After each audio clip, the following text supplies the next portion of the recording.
A gente dá uma pausa agora aqui no setor policial para falar do coronavírus. A empresa pública Portos do Paraná não mediu esforços para garantir a segurança dos trabalhadores nessa pandemia aí. Acompanhe comigo. Foram mais de 6,5 milhões de reais investidos pela empresa pública Portos do Paraná em ações e também em equipamentos, com o intuito de evitar a disseminação do novo coronavírus. Mesmo quando o vírus não circulava pelo país, a empresa pública já havia pensado em maneiras de cuidar para que se chegasse ao Brasil por meio de alguém que estivesse contaminado dentro do navio, que a doença não saísse do limite portuário. Por isso, inúmeras iniciativas foram criadas. Ainda não se sabia ao certo como é que funcionava o período de quarentena, a gente via muita gente já andando de máscara naquela época na China, algumas pessoas com o face shield, né, o protetor, o escudo facial transparente. E a gente foi vendo que a doença se transmitia através do contato com pessoas que tinham secreção, coriza, às vezes mão na mucosa, no olho, né? Então, basicamente, nós adotamos o protocolo que nós tínhamos para o ebola, né? E a gente foi trazendo ele para a realidade de uma gripe, né? É uma gripe, né? São sintomas gripais. Então, a gente começou a estabelecer critérios que nós deveríamos colocar em todas as faixas de acesso ao porto.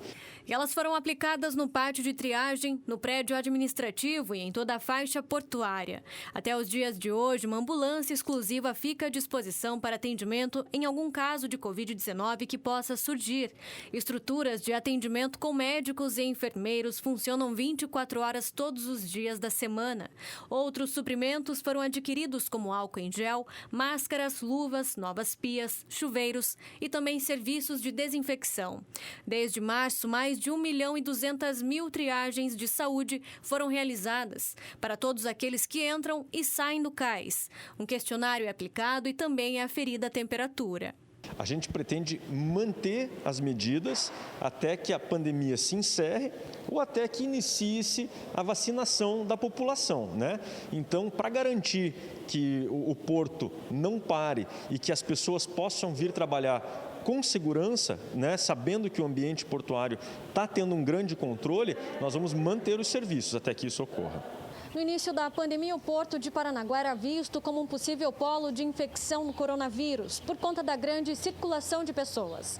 De acordo com o diretor-presidente da Portos do Paraná, os protocolos adotados se mostraram altamente eficazes. Era uma dúvida de todos, né? Na verdade, todas as cidades portuárias, a comunidade dessas cidades entenderam que os portos seriam um novo centro de proliferação mundial. Porque, claro, muitos caminhoneiros chegam, ferroviários chegam, os tripulantes das embarcações estrangeiras, na sua maioria, chegam. Então, havia um entendimento de que poderíamos ser um grande foco disseminador disso. E com essas ações adotadas e com o próprio dia a dia, nós constatamos que não, que talvez a área portuária tenha sido a que menor impactou naquela primeira grande onda da proliferação, onde veio de externo, claro, mas não veio decorrente ao trabalho portuário. Parte do investimento foi destinado aos caminhoneiros. Em meados do mês de abril, com dificuldades de encontrar restaurantes abertos nas estradas, eles receberam kits de cestas básicas. Como uma orientação do governador Ratinho Júnior, direta dele, foi de buscar a doação de alimentos para esses caminhoneiros. Porque muitos, no começo da pandemia, os restaurantes fechados, víamos como uma questão de segurança. Os caminhoneiros transitando 7, 10 horas sem parar até chegar ao porto, sem a condição de se alimentar. Então, essa entrega de mais de 100.000 kits de cesta básica para ajudar o trabalhador, o caminhoneiro diretamente. Olha, os Portos do Paraná sempre trazem boas notícias para a gente, né? Daqui a pouco, inclusive, nós vamos falar sobre um novo recorde batido ontem. Foram 157, se não me engano, esse é o número exato, de ônibus encaminhados, ou seja, carregados em um navio de uma só vez. É um novo recorde e, além de tudo isso, dos portos paranaenses estarem aí batendo recordes atrás de recordes, não só este ano, em anos anteriores também. Nesse ano de 2020, especificamente, tem essa pandemia, né? E traz bons exemplos, então, para todos nós aqui, de como é possível você administrar toda essa situação.